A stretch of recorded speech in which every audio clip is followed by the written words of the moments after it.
pessoal, aqui é a Paula falando em nome da psicanálise. Hoje eu vou trazer um pouco de alguns marcos da ciência para nós, que a gente chama de Revolução Copernicana, em homenagem a Copérnico. Mas antes, eu quero fazer um convite para vocês entrarem, vou deixar aqui embaixo, na descrição desse vídeo, eu vou deixar um link do grupo de WhatsApp da escola que é precisamente para quem quer receber sempre em primeira mão as novidades. Nós vamos ter uma aula gratuita em breve.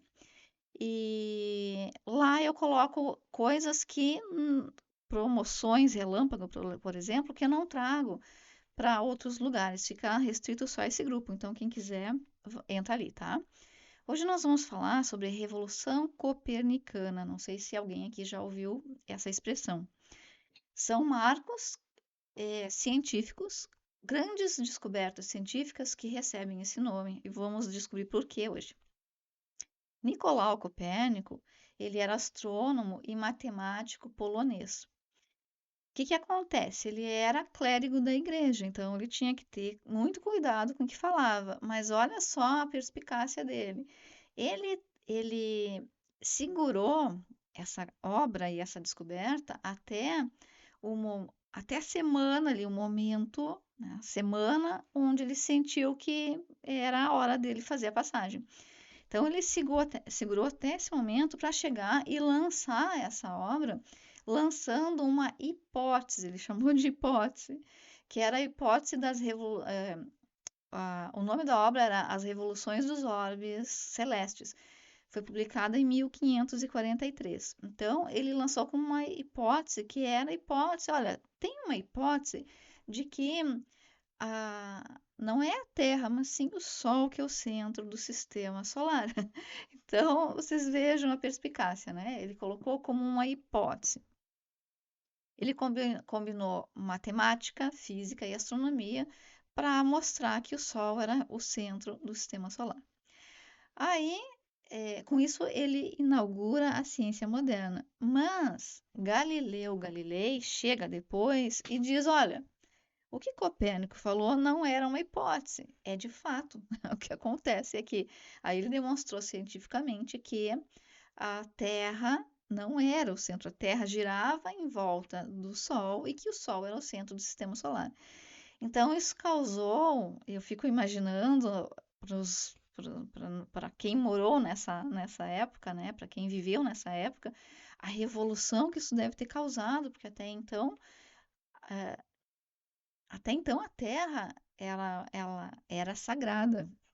Tinha ali o nosso planeta era algo sagrado, o nosso planeta era o centro de tudo. E Copérnico e Galileu vieram e disseram não. Depois veio então, foi a Revolução Copernicana que veio trazer o heliocentrismo, a ideia do heliocentrismo. Depois veio Charles Darwin, fez então uma nova Revolução Copernicana, quando ele trouxe a Revolução das Espécies, a seleção natural. E a seleção natural, mostrando que, olha, o ser humano ele evoluiu de um primata, e aí coloca traz essa evolução. E aí causa outro incômodo, porque quer dizer, não apenas a Terra não é sagrada, quanto nós não somos a imagem e semelhança do Criador, como é que fica isso? Então, vocês estão vendo que as revoluções copernicanas, elas têm elas têm algo em comum, algo semelhante, que é trazer o desconforto. E é isso que acontece quando um novo paradigma científico ele vem derrubando com os antigos, eles causam alvoroço, eles causam desconforto. Nós temos essa resistência ao novo. E depois veio Kant, em 1724 mais ou menos, que era um filósofo alemão, e ele chega e diz: olha, a nossa mente é finita. Nós somos seres finitos, a nossa mente é finita. Nós não temos como conhecer Deus, nós não temos como conhecer os anjos, por exemplo. nós só podemos conhecer aquilo que se manifesta. Ele diz assim, que nós não podemos conhecer a coisa em si. Isso é algo que não tem representação, que não está representado.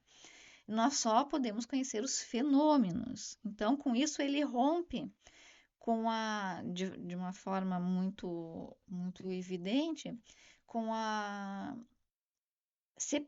vem separar essa visão científica da visão eclesiástica da igreja. E isso me fez, essa colocação de Kant me fez lembrar dos cabalistas, que dizem que nós só podemos conhecer aquilo que se manifesta, aquilo que se materializa. Aí depois disso, já em 1896, Freud chega, ele já coloca. Quem não assistiu o vídeo anterior sobre Freud, eu vou deixar o link aqui embaixo também. Ele já em meados de 1896, quando ele pontua, olha, esse meu novo método que eu venho investigando, ele é chamado de psicanálise. Então, ele nomeou essa nova ciência como psicanálise.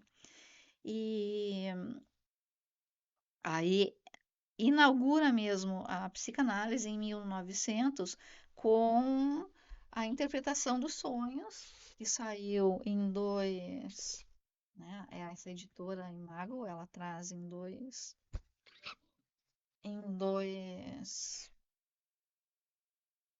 tomos, e dentro das obras completas também em dois tomos, o volume 4 e volume 5, Interpretação dos Sonhos. Então, essa obra, ela inaugura a psicanálise. E por que que ele foi considerado, por que que traz a psicanálise, e esse livro especificamente, traz essa nova revolução copernicana?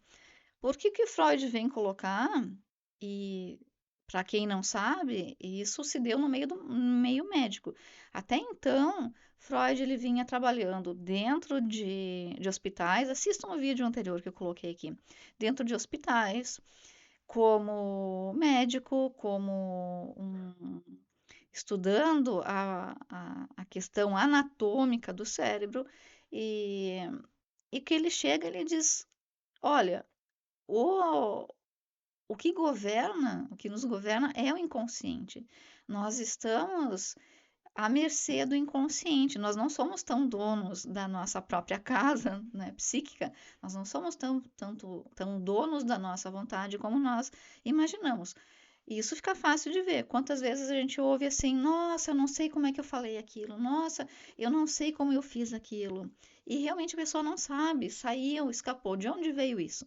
Então, tem uma parte nossa que nós não governamos e que às vezes nos governa. Então, para isso que serve a psicanálise, né? Para que serve fazer análise? Justamente para estar em dia com o nosso conhecimento, essa observação que a gente faz, para conseguir elaborar e tornar mais consciente o inconsciente, colocar mais luz ali na escuridão.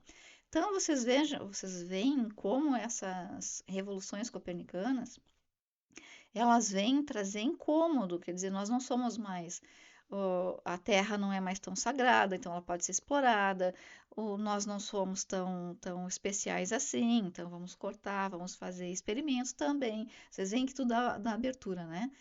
E depois Freud chega e diz: não, nós não somos tão autônomos como nós gostaríamos.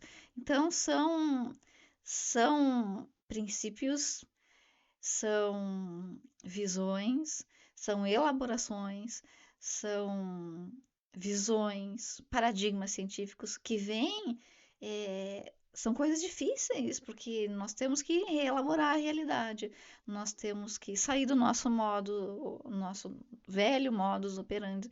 Então, isso traz um desconforto. Depois vieram mais, depois tem agora mais recentemente, 2013, com o Prêmio Nobel de Física, o bóson de Higgs, né, a partícula de Deus que chamam. Mais recentemente, 2015, as ondas gravitacionais, que vêm trazer ali a curvatura do espaço-tempo, que era algo já proposto para o Einstein. Então, não parou por aí, a coisa continua e os desconfortos continuam. Era isso. O próximo vídeo eu vou falar sobre a diferença entre a psicologia, as psicoterapias, a psicanálise, o que que difere uma coisa da outra. Como saber e como escolher corretamente aquilo que eu quero, porque às vezes as pessoas chegam querendo uma coisa num lugar que não era para, não oferece aquilo que a pessoa imagina. Então, eu vou pontuar essas diferenças. E fiquem de olho aqui embaixo, porque esses links eu vou deixar aqui embaixo. Compartilhem, quem não é inscrito, se inscreva e nos vemos na próxima. Um abraço, pessoal.